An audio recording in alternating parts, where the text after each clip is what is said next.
नमस्कार. मी कुमारी गिरिजा निलेश टवलारे. मी वर्ग 6 मध्ये शिकते. भगवान श्री कृष्ण आणि सर्व शिक्षकांना वंदन करून मी माझ्या विषयाला सुरुवात करते. आज शिक्षक दिनानिमित्त आपण सर्व इथे जमलो आहोत. डॉक्टर सर्वपल्ली राधाकृष्णन यांच्या जयंती निमित्ताने हा दिवस साजरा करतात हे तुम्हाला माहितीच असेल आणि सर्वजण याविषयी बोलणारही असतील.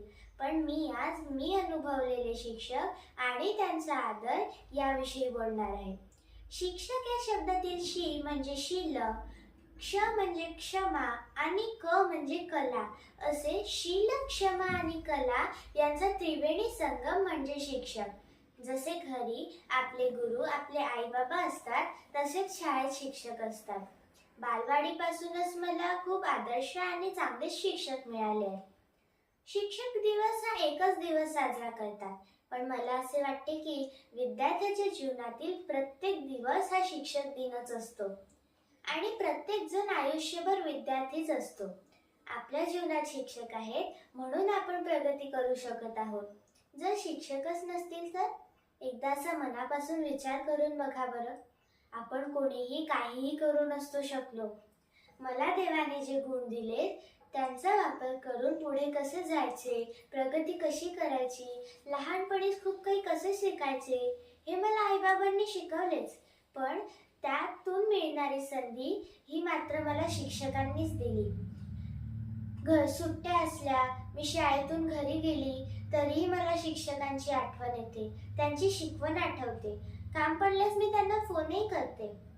त्यातून सांगायचे ते काय तर शिक्षक मला नेहमीच योग्य तेच मार्गदर्शन करत आले आणि पुढेही करणारच आहेत. त्यांना त्यांच्या विद्यार्थ्यांची खूप काळजी असते. त्यांनाही आपल्यासारखीच मुले असतील, त्यांनाही काही जबाबदाऱ्या असतील, तरी ते सगळं बाजूला ठेवून फक्त आपल्याकडे लक्ष देतात, फक्त आपल्याकडेच लक्ष देतात. आणि आपण तरीही काही विद्यार्थी आजकाल त्यांना चिडवतात, त्यांचे टॉन्टिंग करतात, त्यांना माघारी वेगळ्या नावाने चिडवतात. असे करताना माझ्या मित्रमैत्रिणींनो एक लक्षात घ्या, तुमच्या आई बाबांना असे कोणी चिडवले तर तुम्हाला आवडेल का हो? कोणालाच नाही आवडणार. मग तेही कोणाचे तरी आई बाबा असतील. हे आपण तेव्हा का विसरतोय?